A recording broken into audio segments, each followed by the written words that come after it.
నమస్తే, welcome to prime nine. Come to the point. ఈ రోజు మన కమ్ టు ద పాయింట్ కార్యక్రమంలో మనం మాట్లాడుకునే పాయింట్ ఏంటో తెలుసా? 32 ఏళ్ల చరిత్రకు ఊపిరి పోశాడు.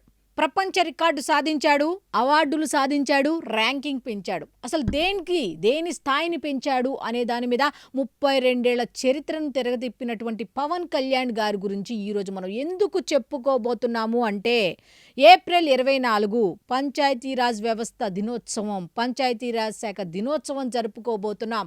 అసలు పంచాయతీరాజ్ శాఖకు 32 ఏళ్ల చరిత్ర ఉంది. మరి ఈ 32 ఏళ్ల చరిత్ర గురించి ముందు తెలుసుకొని, ఆ చరిత్రకు ఏ విధంగా పవన్ కళ్యాణ్ ఊపిరి పోశాడు అనే దాని మీద ఖచ్చితంగా ఈరోజు మనం మాట్లాడుకొని తీరాల్సిందే. కాబట్టి మనం మాట్లాడుకుంటున్నాం.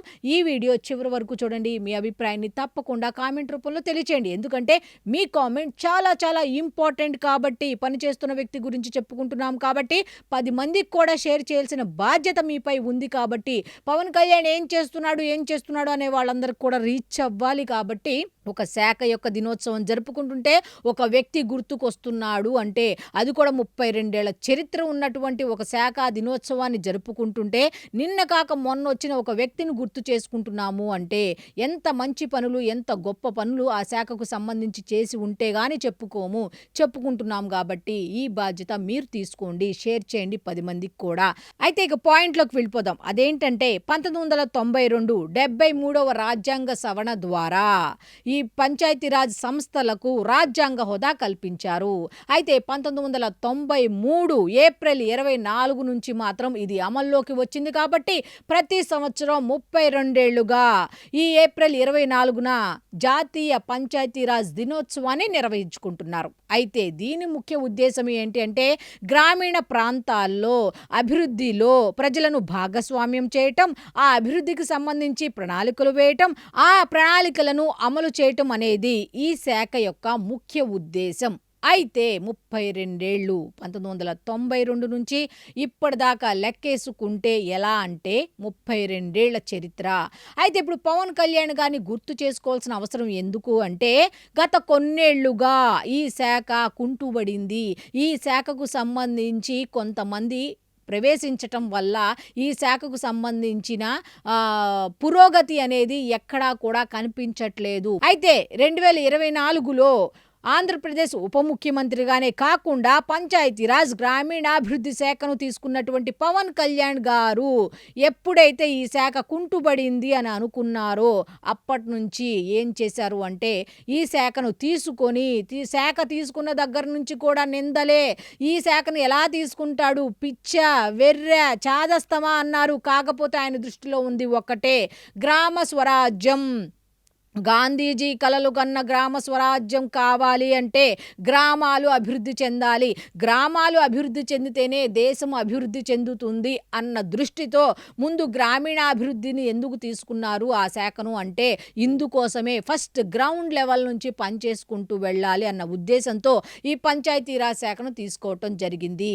అయితే ఆయన సాధించిన రికార్డుల గురించి మాట్లాడుకోవాలి కదా. అదేమిటి అంటే, 2024 ఆగస్టు 23 13,326 గ్రామ సభలు నిర్వహించి ఆయన ప్రపంచ రికార్డు సాధించారు. ఇదొక్కటే కాదు, దాదాపు ఒక 5 ఈ పంచాయతీరాజ్ శాఖకు సంబంధించి 5 అవార్డులు గెలుచుకొచ్చారు. ఏ విధంగా అంటే, పని చేయించి రాష్ట్ర వ్యాప్తంగా కాదు, దేశవ్యాప్తంగా 5 అవార్డులు సాధించారు. ర్యాంకింగ్ పంచాయతీరాజ్ శాఖ గతంలో 24వ స్థానంలో ఉండేది.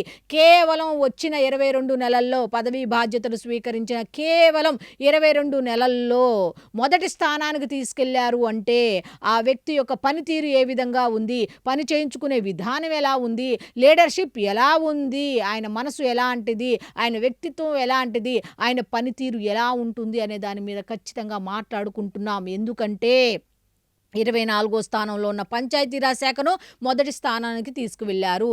ఇందాక కూడా చెప్పాను, గాంధీజీ కలలు కన్న గ్రామ స్వరాజ్య స్థాపన ఆయన లక్ష్యం. అందుకే ఈ గ్రామీణాభివృద్ధి శాఖ పంచాయతీరాజ్ శాఖను తీసుకున్నారు. అయితే పంచాయతీరాజ్ శాఖకు సంబంధించి నిధులు కేంద్ర ప్రభుత్వం నుంచి తీసుకొచ్చి పంచాయతీరాజ్ శాఖకు ఇచ్చారు. ఇదొక్కటేనా?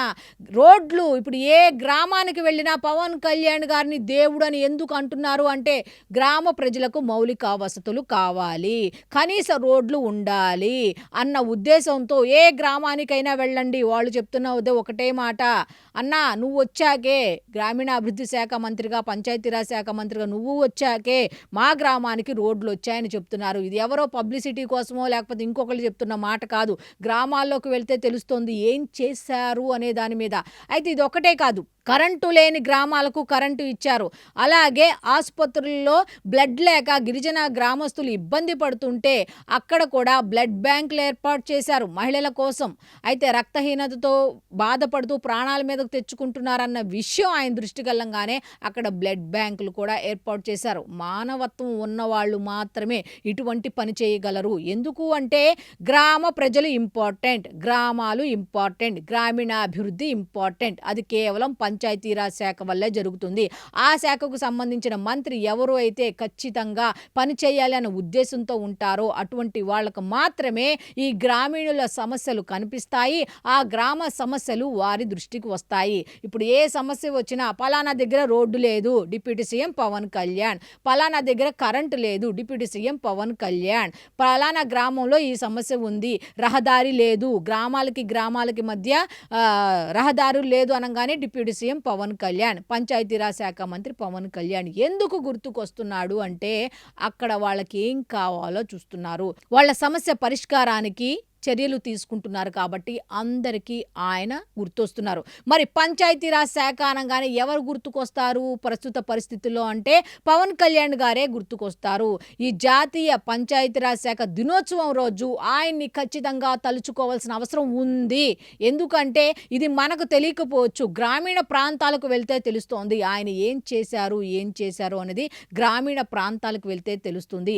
ఇప్పుడు పంచాయతీలు స్వయం ప్రతిపత్తి గల అక్కడ మౌలిక సదుపాయాలు ఉన్నాయా లేదా, అక్కడ కమిటీలు ఏర్పాటు చేసి పారదర్శకత, జవాబుదారీతనం అంతా కూడా ఎవరి వల్ల సాధ్యమైంది అంటే ఆయన వల్లే.